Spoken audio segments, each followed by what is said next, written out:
Hi friends, welcome to my channel KKG classes. कैसे हो आप लोग? आज तक तो अच्छे होंगे। हम लोग इस वीडियो में देखने वाले 12th क्लास फिजिक्स का थर्ड चैप्टर यानी कि इलेक्ट्रिक करंट, जिसका हिंदी में कहते हैं विद्युत धारा, उसका ऑब्जेक्टिव देखेंगे। उससे पहले क्या करना है, चैनल को सब्सक्राइब करना है, बेल आइकन भी दबाना है, क्योंकि आपको पीडीएफ के साथ ऑब्जेक्टिव मिलता है, फ्री में आपको पीडीएफ मिल जाएगा, तो प्लीज़ सब्सक्राइब कर दीजिएगा। तो चलिए वीडियो को शुरू करते हैं। क्वेश्चन है प्रतिरोध का मात्रक होता है, तो प्रतिरोध का मात्रक क्या होता है? तो ओम होता है, यानी कि ऑप्शन नंबर सी बिल्कुल सही जाएंगे।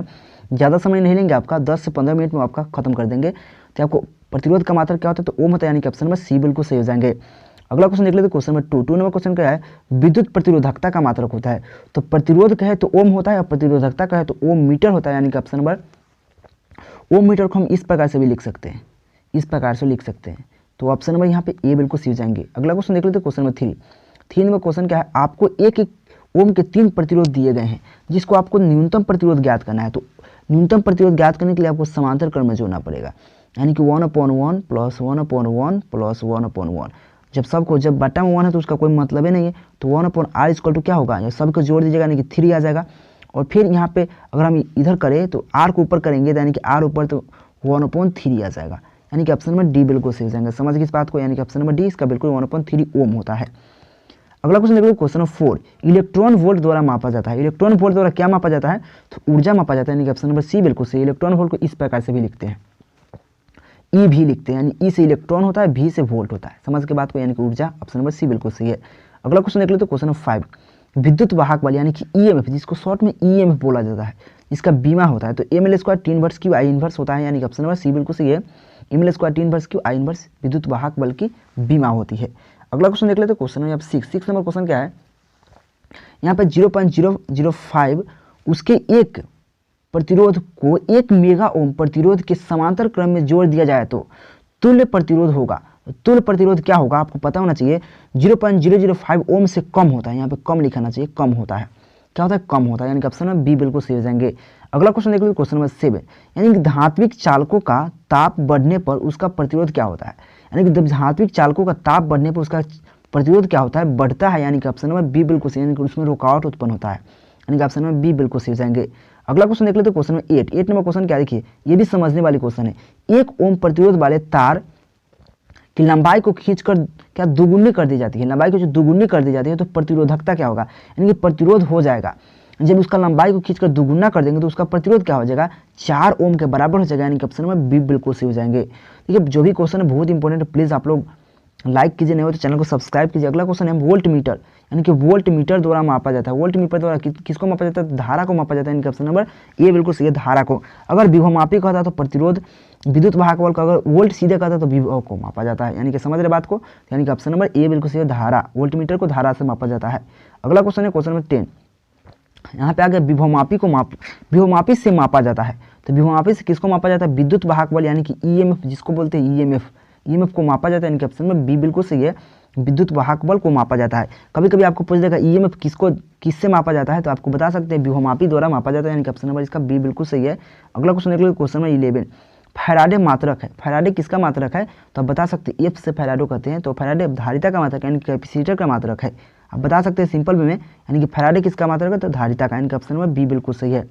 अगला क्वेश्चन देख लेते हैं, क्वेश्चन नंबर 12 1 फैराडे बराबर होता है, यानी कि 1 फैराडे कितना बराबर होता है? तो 96,500 एम्पियर मत कुलम्ब आप आइएगा, कुलम्ब, यानी कि ऑप्शन नंबर देखिए यहाँ पे 96,500, यहाँ पे 96,500, लेकिन यहाँ पे बगल में देखिए यहाँ पे एम्पियर लिखा हुआ है, यहाँ पे कुलम्ब लिखा हुआ है, यह ध्यान रखिएगा कुलम्ब होता है, यानी कि ऑप्शन नंबर सी बिल्कुल सही है। एम्पियर मत मारिएगा, गलत हो जाएगा, यानी कि ऑप्शन नंबर सी बिल्कुल सही है, 96,500 कुलम्ब। अगला क्वेश्चन देख लेते हैं, क्वेश्चन नंबर 13 नंबर क्वेश्चन क्या है? विद्युत परिपथ की शक्ति होती है। तो विद्युत परिपथ की शक्ति क्या होती है? V² होती है, यानी कि ऑप्शन नंबर सी में देखिए V² विद्युत परिपथ की शक्ति होती है। बहुत बार क्वेश्चन पूछ चुका है। अगला क्वेश्चन नंबर 14 निम्नलिखित में कौन सी विद्युत शक्ति का मात्रक नहीं है? क्या कहा? शक्ति के मात्रक नहीं है, तो एम्पियर² पर ओम होता है, यह बात रखिएगा, ओम, यानी कि ऑप्शन नंबर सी में देखिए बिल्कुल सही है, एम्पियर² पर ओम होता है, यानी कि ऑप्शन नंबर सी बिल्कुल सही है। अगला क्वेश्चन नंबर 15 क्या है? स्थिर विभवांतर पर किसी परिपथ, यानी किसी विद्युत परिपथ का प्रतिरोध आधा कर दिया जाए तो उत्पन्न ऊष्मा होगी। यानी कोई भी विभवांतर है, उसका जो प्रतिरोध है, उसका प्रतिरोध आधा कर दिया जाए तो उत्पन्न ऊष्मा क्या होगी? आधी हो जाएगी, यानी कि ऑप्शन नंबर बी बिल्कुल सही है 15 का। समझ रहे बात को? अगला क्वेश्चन देख लीजिए, क्वेश्चन नंबर 16 यानी किसी विद्युत परिपथ का वह गुण जो विद्युत ऊर्जा को ऊष्मा में बदल देता है, यानी कि जो जब विद्युत ऊर्जा को ऊष्मा में कौन बदलता है, प्रतिरोध बदलता है। यानी कि ऑप्शन नंबर डी बिल्कुल सही है, प्रतिरोध है कि विद्युत ऊर्जा को ऊष्मा में बदल देता है। प्रतिरोध के कारण ही तार गर्म हो जाता है, तो वही ऊष्मा में बदलने लगता है तब ना गर्म होगा, यानी कि हीट होने लगता है। यानी कि ऑप्शन नंबर डी बिल्कुल सही है।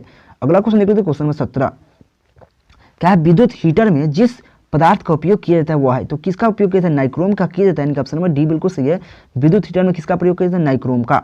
अगला क्वेश्चन देख लेते हैं, क्वेश्चन नंबर 18। यहाँ पे क्वेश्चन समझने वाली बात है, यहाँ पे 2 ओम और 4 ओम के दो प्रतिरोध ए और बी के समांतर परिपथ में क्या है, समांतर परिपथ में से होकर एक विद्युत धारा प्रवाहित होती है। ए और बी का जो ऊष्मा का अनुपात होगा तो सिंपल है, 4 ओम ऊपर चल जाएगा और नीचे 2 ओम हो जाएगा, यानी कि काट देंगे तो 2 ओम से कट जाएगा, यानी कि 2:1 हो जाएगा। यानी कि ऑप्शन नंबर ए बिल्कुल सही हो जाएगा। कभी कभी आपको यहाँ पे कुछ और मिलेगा, यहाँ पे कुछ और मिलेगा, सिंपल बात है। जो यहाँ पे रहेगा वह ऊपर जाएगा, यहाँ पे रहेगा वो नीचे आएगा, समझ गए। अगला क्वेश्चन देख लेते हैं, क्वेश्चन में यहाँ पे 19 नंबर क्वेश्चन है, ये बहुत अच्छा क्वेश्चन है। यहाँ पे 60 वाट और 40 वाट के बल्ब श्रेणी क्रम में जोड़ दिया जाए तो कितना होता है, जो तुल्य धारिता 24, यहाँ पे 24 वाट होता है। और यहाँ पे अगर पूछे और कौन अधिक प्रकाशित होगा, मतलब यहाँ पे समांतर क्रम में जोड़ देगा तो आपको दिए देगा ऑप्शन 60 वाट वाला अधिक प्रकाशित होगा, 40 वाट अधिक प्रकाशित होगा। तो याद रखिएगा 40 वाट का जो बल्ब होगा वो अधिक प्रकाशित होगा, यानी कि ऑप्शन नंबर बी बिल्कुल सही हो जाएंगे। समझ रहे बात को। अगला क्वेश्चन देखिए इसी पर है, इसको जब हम समान श्रेणी क्रम में जोड़ेंगे यानी कि 1/W लिखेंगे तो 1/60 हो जाएगा और प्लस 1/60 हो जाएगा, बल्कि 40 हो जाएगा। तो यहाँ पे इसका लॉसा लेंगे तो यहाँ हो जाएगा 120 और इसका हो जाएगा 2 प्लस यहाँ हो जाएगा 3 और यहाँ हो जाएगा 5/120। 5/120 को काटिएगा तो 24 मरतबे कट जाएगा, यानी कि 1/24 हो जाएगा।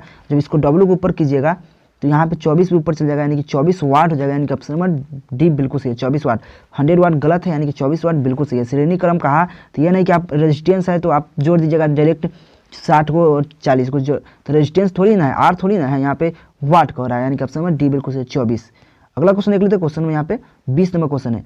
यहाँ पे 15 वाट और 60 वाट के क्षमता के है और इसे फिलामेंट का प्रतिरोध का अनुपात अभी बताया, तो 60 वाट को ऊपर चल जाएगा, 15 वाट को नीचे आ जाएगा, यानी कि क्या हो जाएगा 15 में 4 मतलब कट जाएगा, यानी कि 4:1, यानी कि ऑप्शन नंबर बी बिल्कुल सही है, 4:1 हो जाएगा इसका अनुपात।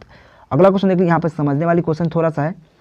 यहाँ पर देखिए समझने वाली क्या है, 1 ओम का प्रतिरोध है जो कि समरूप प्रतिरोध है, जो समरूप तार से 4 बराबर टुकड़ों में बांट दिया जाता है, यानी कि 1 ओम दिया है उसको 4 बराबर टुकड़ों में बांट दिया जाता है, जोड़ दिया जाता है। जो संयोजन का समतुल्य, यानी कि 1 ओम को 4 बराबर बांटेंगे तो यानी कि 1/4 हो जाएगा, फिर एक 1/4 हो जाएगा, यहाँ पे फिर 1/4 हो जाएगा और फिर यहाँ पे 1/4 हो जाएगा। 4 गो है, यानी कि 4 गो सबको हम अलग अलग कर दिए, यानी कि 1 ओम को जब 4 बराबर भागों में बांटिएगा तो 1/4 हो जाएगा। और सबको क्वेश्चन में समांतर क्रम में जोड़ना है। समांतर क्रम में कैसे जोड़ा जाता है, 1/r क्या करेंगे हम, यानी कि यहाँ पे क्या है प्रतिरोध है तो 1/, में जो रहता है उसको, तो यानी कि 1/, में क्या 1/4 है, फिर उसी प्रकार सबको जोड़ेंगे। यहाँ पे 1/, सबका अपॉन 1/4 है, जब इसको हम अपॉन में करेंगे तो 4 सबसे ऊपर चल जाएगा, तो 4 यहाँ पे आ जाएगा, वो यहाँ से गायब हो जाएगा। तो 4/1 का मतलब क्या है, 4 ही है ना, तो सब वही लेकिन हो जाएगा, यानी कि यहाँ भी सब लगा 4 हो जाएगा। तो मैं यहाँ पे एथी करने का प्रयास करता हूँ, यहाँ पे क्या हो जाएगा सबका 4 प्लस 4 को 4 हो जाएगा, यानी कि 4 प्लस 4 यानी कि सबको जोड़ देंगे 16 आ जाएगा। 16 आ जाएगा कि नहीं बोलिए, 16 आएगा, यानी कि यहाँ पे 16 लिख सकते हैं। तो कितना बराबर 1/r 16, और जब r को ऊपर करेंगे तो 16 नीचे आ जाएगा, यानी कि 1/16 आंसर हो जाएगा। तो 1/16 आंसर बिल्कुल, यानी कि ऑप्शन नंबर डी बिल्कुल सही है, 1/16 ओम। अब बहुत इंपॉर्टेंट क्वेश्चन है। अगला क्वेश्चन देखिए, समझ गए होंगे इस बात को। अगला क्वेश्चन देखिए, यहाँ पे यह एक तार में 1 माइक्रो एम्पियर की धारा प्रवाहित हो रही है। यदि इलेक्ट्रॉन पर आवेश इतना है तो सिंपल बात समझिए, आप कुछ नहीं कर, इतना में आपको इतना से भाग दे देना है, इतना में इतना से भाग देना है। कभी कभी आपको एम्पियर माइक्रो नहीं रहेगा, इसमें एम्पियर 1 एम्पियर आपको कहेगा कि 1/6 × 19 से भाग दीजिए, यानी कि आपको वही बात कहेगा जो यहाँ पे कहा है, यानी कि एक तार जो 1 माइक्रो एम्पियर है, माइक्रो एम्पियर, लेकिन कभी कभी यहाँ पे माइक्रो हटा देता है। माइक्रो का मान कितना होता है, यानी कि 1 × 10⁻⁶ के बराबर होता है 1 माइक्रो, समझ याद रखिएगा। तो कुछ नहीं है, धारा प्रवाहित हो रही है, तो यदि इलेक्ट्रॉन पर आवेश इतना हो तो प्रति सेकेंड तार से प्रवाहित इलेक्ट्रॉनों की संख्या, तो कुछ नहीं करना है, 1 × 10⁻, यहाँ पे लिखना है -6, अपॉन में क्या लिखना है 1/6 10⁻⁻19। तो इसको जब हल कीजिएगा तो आपको 0.62 10⁻13 प्लस 13 आ जाएगा, यानी कि ऑप्शन नंबर ए बिल्कुल सही हो जाएगा। अगर आपको माइक्रो यहाँ पे नहीं देता तो आपको आता 0.6 यहाँ पे 0.625 10⁻18 आता, जो कि माइक्रो अगर नहीं देता तब, तो आप यहाँ पे माइक्रो दे दिया, यानी कि ऑप्शन नंबर ए बिल्कुल सही हो जाएंगे। समझ गए इस बात को। अगला क्वेश्चन देखिए, क्वेश्चन नंबर 24 नंबर क्वेश्चन क्या है, विद्युत धारा एक राशि है, तो बहुत आसान है, एक अदिश राशि है, लेकिन विद्युत धारा घनत्व एक सदिश राशि, याद रखिएगा। तो विद्युत धारा क्या है, तो सदिश अदिश राशि है। यहाँ भी आ गया विद्युत धारा घनत्व क्या है, धारा घनत्व क्या है या विद्युत धारा घनत्व क्या है, तो एक सदिश राशि है, और धारा क्या है, तो अदिश राशि है, याद रखिएगा। तो ऑप्शन नंबर इसका ए बिल्कुल सही हो जाएगा। चलिए अगला क्वेश्चन बढ़ जाते हैं। अगला क्वेश्चन है क्वेश्चन नंबर 26, प्रतिबाधा और प्रतिघात का मात्रक होता है। तो प्रतिबाधा और प्रतिघात का मात्रक क्या होता है, आपको पता होना चाहिए। ओम होता है, या प्रतिरोध कहे, प्रतिबाधा कहे, प्रतिघात कहे, सब का मात्रक क्या होता है, तो ओम होता है। यह बहुत इंपॉर्टेंट क्वेश्चन है, याद कर लीजिए। अगला क्वेश्चन है क्वेश्चन नंबर 27, प्रतिरोधकता का विमीय सूत्र। क्या कहा, प्रतिरोधकता का विमीय सूत्र क्या है, वो पूछ रहा है। तो क्या होता है, M L Q T inverse Q A inverse square, यानी कि ऑप्शन नंबर सी में देखिए, M L Q T inverse Q I inverse square, A inverse square, यानी कि ऑप्शन नंबर सी बिल्कुल सही, प्रतिरोधकता का मात्रक होता है। और विद्युत वाहक बल क्या होता है, M L square T inverse Q I inverse होता है विद्युत वाहक बल का। तो ऑप्शन नंबर सी बिल्कुल सही हो जाएंगे। अगला क्वेश्चन देख लेते हैं, क्वेश्चन नंबर 28, किलोवाट घंटा मात्रक है, तो कितना किसका है, बता सकते हैं। तो कितना है, ऊर्जा का, यानी कि ऑप्शन नंबर बी बिल्कुल सही। किलोवाट घंटा किसका है, तो ऊर्जा का मात्रक है। ये बहुत इंपॉर्टेंट क्वेश्चन है। अगला क्वेश्चन देख लीजिए, क्वेश्चन नंबर यहाँ पे 29, 100 यानी कि 100 वाट कितने जूल के बराबर होता है। तो 100 वाट कितने जूल के, यहाँ पे 3.6 जूल के बराबर होता है, लेकिन आपको 1 वाट कितने जूल के बराबर होता है, तो 3.6 जूल के बराबर होता है 1 वाट। लेकिन यहाँ पे 100 कहा, तो 100 किसके बराबर होगा, यानी कि इसके बराबर होगा, यानी कि ऑप्शन नंबर क्या होगा, ऑप्शन नंबर बी बिल्कुल सही हो जाएंगे। समझ गए बात को। अगला क्वेश्चन देख लेते हैं। अगला क्वेश्चन क्या हो जाएगा, यहाँ पे देखिए अगला क्वेश्चन 30 नंबर क्वेश्चन, किरचॉफ का विद्युत परिपथ संबंधित प्रथम नियम किस पर आधारित है, आप बता सकते हैं। तो आवेश संरक्षण के सिद्धांत पर आधारित है, यानी कि ऑप्शन नंबर बी बिल्कुल सही है। द्वितीय नियम किस पर, तो ऊर्जा संरक्षण के सिद्धांत पर, जो कि आगे क्वेश्चन मिलेगा। यहाँ पे लिखा हुआ किरचॉफ का विद्युत परिपथ संबंधित द्वितीय नियम, यानी कि पास का नियम जिसको बोला जाता है, और प्रथम नियम को धारा नियम बोला जाता है। तो इसको पास का नियम बोला जाता है, द्वितीय नियम। तो किसके संबंधित है, तो ऊर्जा संरक्षण के सिद्धांत पर संबंधित है, यानी कि ऑप्शन नंबर ए बिल्कुल सही हो जाएगा। समझ गए। अगला क्वेश्चन देखिए, हीटस्टोन ब्रिज का उपयोग होता है। हीटस्टोन ब्रिज का उपयोग कहाँ होता है, तो उच्च तथा निम्न प्रतिरोध को मापने के लिए, यानी कि ऑप्शन नंबर सी बिल्कुल सही है। हीटस्टोन का उपयोग कहाँ होता है, तो उच्च तथा निम्न प्रतिरोध को मापने के लिए, ऑप्शन नंबर सी बिल्कुल सही हो जाएंगे। अगला क्वेश्चन देख लेते हैं, विद्युत परिपथ में, यानी कि विद्युत परिपथ के किसी बिंदु पर सभी धाराओं का बीजगणितीय योग क्या होता है, यानी कि किसी भी बिंदु पर, यानी किसी बिंदु आने वाली धाराओं का योग, जाने वाली धाराओं का योग, किरचॉफ का प्रथम नियम याद कीजिए। तो क्या होता है, धाराओं का योग 0 होता है, यानी कि ऑप्शन नंबर सी बिल्कुल सही हो जाएंगे। अगला क्वेश्चन देख लेते हैं, क्वेश्चन यहाँ पे 34, हीटस्टोन सेतु का उपयोग किया जाता है, यानी कि हीटस्टोन के सेतु का उपयोग किसके लिए किया जाता है, तो प्रतिरोध को मापने के लिए, यानी कि ऑप्शन नंबर सी बिल्कुल सही है, प्रतिरोध को मापने के लिए हीटस्टोन सेतु का, यानी कि हीटस्टोन ब्रिज का उपयोग किया जाता है। अगला क्वेश्चन है, क्वेश्चन में यहाँ पे 35, किसी चालक का विशिष्ट प्रतिरोधकता बढ़ता है, यानी किसी चालक का विशिष्ट प्रतिरोधकता बढ़ता है, किससे बढ़ता है, आपको पता होना चाहिए, ताप बढ़ने से, यानी कि ऑप्शन नंबर ए बिल्कुल सही है। ताप बढ़ने से उसका विशिष्ट प्रतिरोधकता बढ़ता है, यानी कि ऑप्शन नंबर ए बिल्कुल सही है।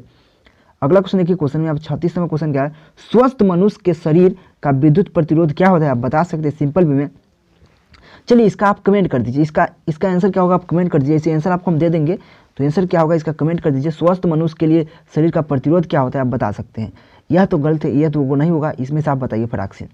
अगला क्वेश्चन देख लेते हैं, क्वेश्चन में 37 नंबर क्वेश्चन क्या है, क्वेश्चन क्या है, 10 एम्पियर की धारा एक तार में, यानी कि एक तार से 10 सेकेंड तक प्रवाहित होती है, तो तार का विभवांतर 15 वाट हो, तो किया गया कार्य क्या होगा, तो क्या हो जाएगा, 1500 जूल होगा, यानी कि ऑप्शन नंबर ए बिल्कुल। सभी को गुना कर दीजिए, यहाँ पे सभी को गुना कर दीजिए, 1500 जूल, यानी कि ऑप्शन नंबर यहाँ पे ए बिल्कुल सही जाएंगे। अगला क्वेश्चन देख लेते हैं, क्वेश्चन नंबर 38, यहाँ पे 5 ओम प्रतिरोध की एक तार से जिसका विभवांतर 7 वोल्ट है और 20 मिनट तक धारा प्रवाहित हो रही है, तो उसमें क्या होगा, तो 2800 कैलोरी होता है, यानी कि ऑप्शन नंबर डी बिल्कुल सही है। बस यानी कि 5 जो ओम है उसका प्रतिरोध एक तार से जिसका विभवांतर 7 वोल्ट है और 20 मिनट तक लगातार प्रवाहित होता है, 20 मिनट तक, तो उसमें उत्पन्न क्या होगा, 2800 कैलोरी होता है, यानी कि ऑप्शन नंबर डी बिल्कुल सही हो जाएंगे। अगला क्वेश्चन 39 नंबर क्वेश्चन क्या है, 39 नंबर, शोषित विद्युत ऊर्जा है, तो शोषित विद्युत ऊर्जा क्या होता है, तो विभवांतर के वर्ग के समानुपाती होता है, यानी कि ऑप्शन नंबर सी बिल्कुल सही है, तो विभवांतर के वर्ग के समानुपाती होता है। समझ के बात को। अगला क्वेश्चन देखिए, क्वेश्चन नंबर 40, ताप बढ़ने के साथ अर्धचालक का प्रतिरोधकता क्या होता है, घटता है और चालकता बढ़ता है। यानी जो अर्धचालक होता है उसमें ताप बढ़ाइएगा तो उसका प्रतिरोध घटेगा और चालकता बढ़ेगा, यानी कि ऑप्शन नंबर बी बिल्कुल सही हो जाएंगे, घटता है। अगला क्वेश्चन देख लेते हैं, क्वेश्चन नंबर 41। किसी विभवमापी की संवेदनशीलता को बढ़ाने के लिए क्या होना चाहिए, यानी कि किसी भी विभवमापी की संवेदनशीलता को बढ़ाने के लिए आपको क्या करना चाहिए वो पूछा है। तो क्या होता है, इसके अनुप्रस्थ काट के क्षेत्रफल को बढ़ाना चाहिए, यानी कि ऑप्शन नंबर ए बिल्कुल सही हो जाएंगे। क्या होगा, इसका अनुप्रस्थ काट के क्षेत्रफल बढ़ाना चाहिए तो उसका विभवमापी की संवेदनशीलता बढ़ने के लिए, यानी कि ऑप्शन नंबर ए बिल्कुल सही हो जाएंगे। अगला क्वेश्चन देख लेते हैं, क्वेश्चन यहाँ पे 42। तांबा का कार्यफलन होता है, तो तांबा का कार्यफलन क्या होता है, कुछ इलेक्ट्रॉन वोल्ट होता है। क्या, कुछ इलेक्ट्रॉन वोल्ट होता है, बस सम इलेक्ट्रॉन वोल्ट, यानी कि ऑप्शन नंबर ए बिल्कुल सही। कुछ थोड़ा सा होता है, कुछ इलेक्ट्रॉन वोल्ट, यानी कि ऑप्शन नंबर ए बिल्कुल सही हो जाएगा। अगला क्वेश्चन नंबर 43। आदर्श ए मीटर का प्रतिरोध होता है। ए मीटर कहा, कभी कभी वोल्ट मीटर कहा जाता है, वोल्ट मीटर। देखिए वोल्ट पढ़ने में और क्या होता है, आदर्श दोनों में रहता है, तो वो फर्क नहीं चाहिए। वोल्ट क्या पढ़े, वोल्ट और अनंत पढ़ने में कुछ फर्क आ रहा है। वोल्ट इस प्रकार से कभी कभी लिख देता है बच्चा, वोल्ट और से युवा वोल्ट पढ़ रहे हैं, वोल्ट यानी कि अनंत, यानी कि आदर्श वोल्ट मीटर का है तो अनंत, जब ए मीटर बता तो शून्य, सिंपल है, यानी कि ए मीटर जैसे ही कहा तो शून्य हो जाएगा, यानी कि ऑप्शन में ए बिल्कुल सही हो जाएगा। यहाँ पे देखिए आदर्श वोल्ट मीटर, देखिए जब वोल्ट पढ़ रहे हैं तो कुछ अ का मात्रा आ रहा है ना, यानी कि अनंत, यानी कि ऑप्शन में डी बिल्कुल सही हो जाएंगे, समझ गए। तो इसका प्रतिरोध आदर्श वोल्ट मीटर का प्रतिरोध अनंत होता है। अगला क्वेश्चन नंबर 45। क्या, मोबिलिटी का मात्रक है, तो मोबिलिटी का मात्रक क्या होता है आप बता सकते हैं सिंपल वे में।